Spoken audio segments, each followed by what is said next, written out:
মানুষের জীবনে পাপ করা যত সহজ, সেই পাপের ফল থেকে মুক্তি পাওয়া ততটাই কঠিন। কিন্তু মহাভারতে বলে, সত্যিকারের অনুতাপ, ভগবানের নাম স্মরণ আর সৎ কর্ম মানুষের সবচেয়ে বড় পাপ ধ্বংস করতে পারে। আজকের এই কাহিনী শুনলে আপনি বুঝতে পারবেন কেন শ্রীকৃষ্ণ বলেছিলেন যে মানুষ হৃদয় থেকে বদলাতে চায়, তাকে ভাগ্য আটকাতে পারে না। আজকের গল্প শুধু একটি পৌরাণিক কাহিনী নয়, এটি এমন এক সত্য যা আপনার জীবন বদলে দিতে পারে। হস্তিনাপুরের রাজপ্রাসাদে তখন গভীর অশান্তি। কুরুক্ষেত্রের যুদ্ধ শেষ হয়েছে বহুদিন। যুদ্ধের রক্ত এখনও শুকিয়ে গেছে, কিন্তু মানুষের হৃদয়ে জমে থাকা পাপ, অনুশোচনা আর যন্ত্রণা তখনও জীবন্ত।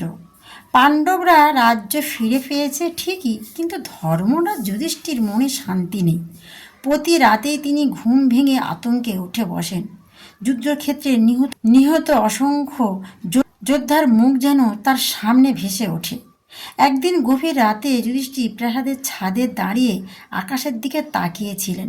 চারিদিক নিস্তব্ধতা, শুধু বাতাসের শব্দ। হঠাৎ পিছন থেকে একটি কোমল কণ্ঠ ভেসে এলো, ধর্মরাজ, এখন কি আপনার হৃদয়ে শান্তি আসেনি? যুধিষ্ঠির ঘুরে দেখলেন স্বয়ং শ্রীকৃষ্ণ দাঁড়িয়ে আছেন, তার মুখে সেই চিরচেতনা মধুর হাসি।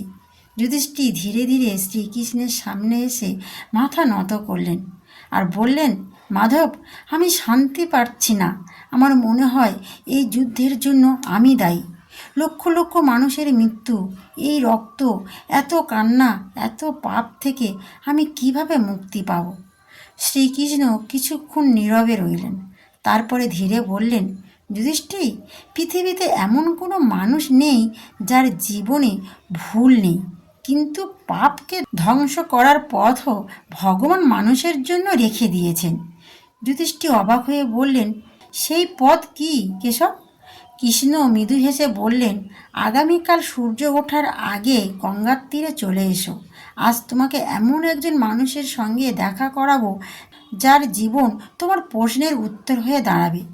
পরের দিন ভোরে যুধিষ্ঠির গঙ্গার তীরে পৌঁছালেন। আকাশে তখন লাল আভা ফোটেনি, নদীর জলে কুয়াশা ভাসছে। সেখানে তিনি দেখলেন একটি বৃদ্ধ মানুষ নদীর ধারে বসে কাঁদছে। তার গায়ে ছেঁড়া কাপড়, চোখে অদ্ভুত যন্ত্রণা। যুধিষ্ঠির কাছে গিয়ে বললেন, আপনি কে? কেন কাঁদছেন?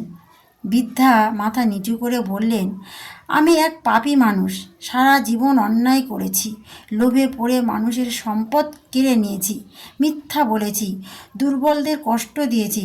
এখন মৃত্যুর আগে মনে হচ্ছে আমার জন্য নরকের দরজা অপেক্ষা করছে। যুধিষ্ঠির গভীর মনোযোগ দিয়ে তার কথা শুনলেন। ঠিক তখনই শ্রীকৃষ্ণ সেখানে এসে দাঁড়ালেন। শ্রীকৃষ্ণ বৃদ্ধকে জিজ্ঞেস করলেন, তুমি কি সত্যিই নিজের পাপের জন্য অনুতপ্ত? বৃদ্ধ কাঁদতে কাঁদতে বললেন, প্রভু, যদি সম্ভব হতো আমি নিজের জীবন দিয়েও আমার পাপ মুছে ফেলতাম। শ্রীকৃষ্ণ তখন গঙ্গার জলের দিকে তাকিয়ে বললেন, শোনো, পৃথিবীতে 3টি শক্তি আছে যা মানুষের সবচেয়ে বড় পাপ ধ্বংস করতে পারে।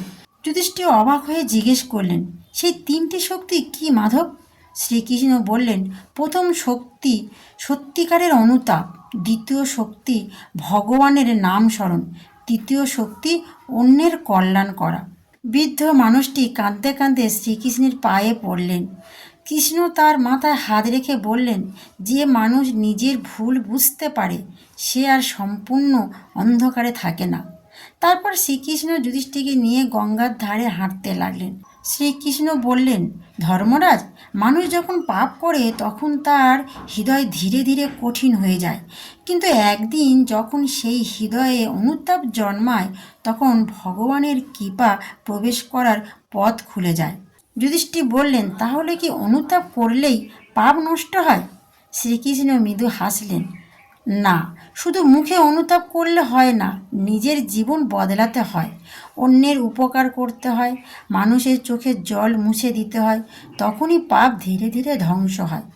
শ্রীকৃষ্ণ একটি গাছের দিকে ইশারা করে বললেন, এই গাছটিকে দেখো, কেউ যদি এর শিকড়ে বিষ ঢেলে দেয় তাহলে গাছ শুকিয়ে যাবে, কিন্তু যদি প্রতিদিন তাকে জল দেওয়া হয় আবার সে বাঁচতে পারে। মানুষের আত্মা ঠিক তেমনই। যুধিষ্ঠির গম্ভীর চিন্তায় ডুবে গেলেন। শ্রীকৃষ্ণ আবার বললেন, পাপ শুধু শরীর দিয়ে হয় না, মন দিয়ে হয়। হিংসা, অহংকার, লোভ এগুলো মানুষের ভেতরকে অন্ধকার করে দেয়। ঠিক তখনই দূরে এক দরিদ্র নারীকে দেখা গেল। তার কোলে অসুস্থ শিশু। তিনি সাহায্যের জন্য কাঁদছেন। কৃষ্ণ যুধিষ্ঠিরকে তাকিয়ে বললেন, ধর্মরাজ, আজ তোমার শিক্ষা এখান থেকেই শুরু হবে। যুধিষ্ঠির তৎক্ষণে সেই নারীকে সাহায্য করলেন, চিকিৎসার ব্যবস্থা করলেন, খাবার দিলেন। নারীটির চোখে জল নিয়ে বললেন, রাজন, ভগবান আপনাকে সুখে রাখুন। সেই মুহূর্তে যুধিষ্ঠির মনে এক অদ্ভুত শান্তি অনুভূতি হলো। তিনি বুঝলেন মানুষের কল্যাণের মধ্যে এক অলৌকিক শক্তি আছে। শ্রীকৃষ্ণ তখন বললেন, দেখলেন ধর্মরাজ, যুদ্ধের স্মৃতি তোমার হৃদয়ে আগুন জ্বালাচ্ছিল, কিন্তু একজন অসহায় মানুষের মুখে হাসি ফোটানোর সঙ্গে সঙ্গে তোমার হৃদয় হালকা হয়ে গেল। যুধিষ্ঠির ধীরে ধীরে বললেন, মাধব, তাহলে কি মানুষের সেবা করাই পাপ নষ্ট করার সবচেয়ে সহজ উপায়? শ্রীকৃষ্ণ উত্তর দিলেন, হ্যাঁ, কিন্তু মনে রেখো, সেবা যেন অহংকারের জন্য না হয়। সেবা হবে ভক্তি থেকে, করুণা থেকে। এরপর শ্রীকৃষ্ণ যুধিষ্ঠিরকে নিয়ে এক আশ্রমে গেলেন। সেখানে এক ঋষি নিরন্তর ভগবানের নাম জপ করছে। তার মুখে অপূর্ব শান্তি। যুধিষ্ঠির অবাক হয়ে জিজ্ঞেস করলেন, গুরুদেব, আপনি সারাদিন শুধু নাম জপ করেন কেন? ঋষি মৃদু হেসে বললেন, কারণ ভগবানের নাম মানুষের অন্তরের অন্ধকার দূর করে। যেমন সূর্য উঠলে রাত পালিয়ে যায়, তেমনি ঈশ্বরের নাম স্মরণ করলে পাপ দুর্বল হয়ে যায়। শ্রীকৃষ্ণ তখন বললেন, যে মানুষ প্রতিদিন অন্তর থেকে ঈশ্বরকে স্মরণ করে তার মন ধীরে ধীরে পবিত্র হয়ে ওঠে। যুধিষ্ঠির দীর্ঘশ্বাস ফেলে বললেন, কিন্তু পৃথিবীতে তো অনেক মানুষ আছে যারা বারবার ভুল করে। শ্রীকৃষ্ণ বললেন, কারণ তারা শুধু ক্ষমা চায় কিন্তু নিজেদের বদলায় না। তারপর শ্রীকৃষ্ণ একটি ছোট্ট গল্প বললেন। একবার এক চোর প্রতিদিন মন্দিরে গিয়ে প্রার্থনা করত, কিন্তু বাইরে বেরিয়ে আবার চুরি করত। একদিন পুরোহিত তাকে জিজ্ঞেস করলো, তুমি কি সত্যিই ভগবানের কাছে ক্ষমা চাইতে আসো? চোর বলল, হ্যাঁ। পুরোহিত বললেন, তাহলে তোমার জীবন বদলাচ্ছে না কেন? সেদিন সেই চোর বুঝতে পারল, শুধু প্রার্থনা নয়, নিজের কাজও পরিবর্তন করতে হয়। যুধিষ্ঠির গম্ভীরভাবে শ্রীকৃষ্ণের কথা শুনছিলেন। সূর্য তখন ধীরে ধীরে আকাশে উঠছে, গঙ্গার জল সোনালি আলোয় ঝলমল করছে। শ্রীকৃষ্ণ বললেন, ধর্মরাজ, মনে রেখো, পাপকে লুকিয়ে রাখলে তা আরও বড় হয়। নিজের ভুল স্বীকার করলে মুক্তির পথ শুরু হয়। অন্যের কল্যাণ করলে হৃদয় পবিত্র হয়, আর ভগবানের নাম স্মরণ করলে আত্মা শক্তি পায়। যুধিষ্ঠির চোখে জল এসে গেল। মাধব, আজ আমি বুঝতে পারলাম, শুধু যুদ্ধ জেতা ধর্ম নয়, মানুষের হৃদয় জয় করা আসল ধর্ম। শ্রীকৃষ্ণ মৃদু হেসে বললেন, যে মানুষ অন্যের জীবনে আলোকিত করে তার নিজের অন্ধকার দূর হয়ে যায়। তারপর শ্রীকৃষ্ণ ধীরে ধীরে গঙ্গার তীর ধরে হাঁটতে লাগলেন। তার মুখে সেই রহস্যময় হাসি। যুধিষ্ঠির দূর থেকে তাকে প্রণাম করলেন।